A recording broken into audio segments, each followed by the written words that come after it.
Have you ever watched a rocket launch and thought, I wish I could build something that actually flies? Well, here's the thing most people don't realize. You absolutely can build rockets that soar hundreds of feet into the sky, and it's way easier than you think. Picture this. You're standing in your garage, surrounded by random tubes and parts you bought online. You've watched countless videos, but every time you try to put the pieces together, something goes wrong. The rocket either won't ignite, falls apart mid-flight, or worse, creates a dangerous situation that scares everyone around you.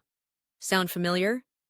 But what if I told you there's a foolproof method that takes just one weekend to master?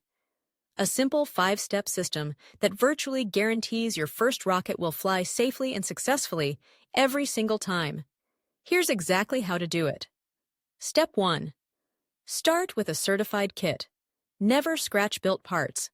Here's why this matters. Certified kits from companies like Estes have been tested thousands of times. The dimensions, weight ratios, and materials are already perfected. When you try to wing it with random tubes and homemade parts, you're essentially gambling with physics. The benefit?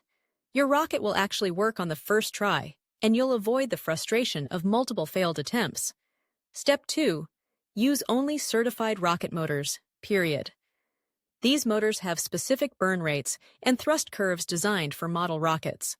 Hardware store fireworks or homemade propellants are unpredictable and dangerous. The science here is simple. Certified motors produce consistent thrust over a precise time period, giving your rocket smooth acceleration instead of explosive chaos.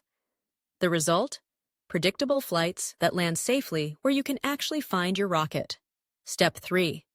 Pack your recovery system exactly as shown in the instructions. This means measuring your shock cord, folding your parachute in the exact sequence, and using the right amount of recovery wadding. Why does this matter? The recovery wadding protects your parachute from hot gases, and proper packing ensures it deploys at the right moment.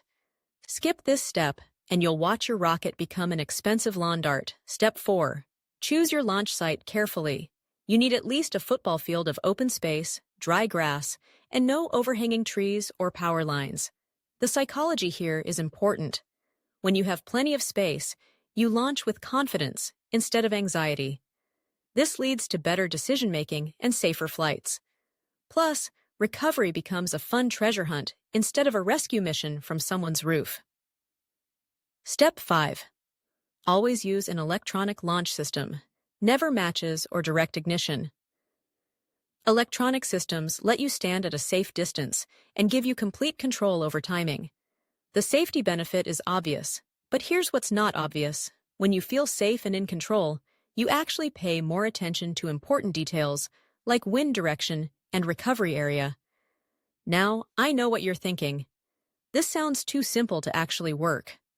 I was skeptical too when my neighbor first showed me the system. I thought rocket building required engineering degrees and complex calculations. But here's what happened.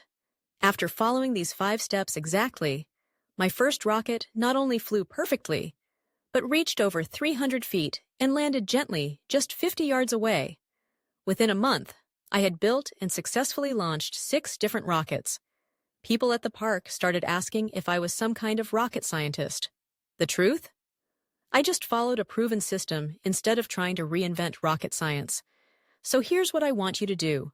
Pick one certified kit this week. Something simple like an Estes Big Bertha or Alpha 3. Follow these 5 steps exactly for 30 days. Launch at least 3 rockets using this system. Remember, every expert was once a beginner who simply refused to give up. Your first successful rocket flight is just 5 steps and 1 weekend away.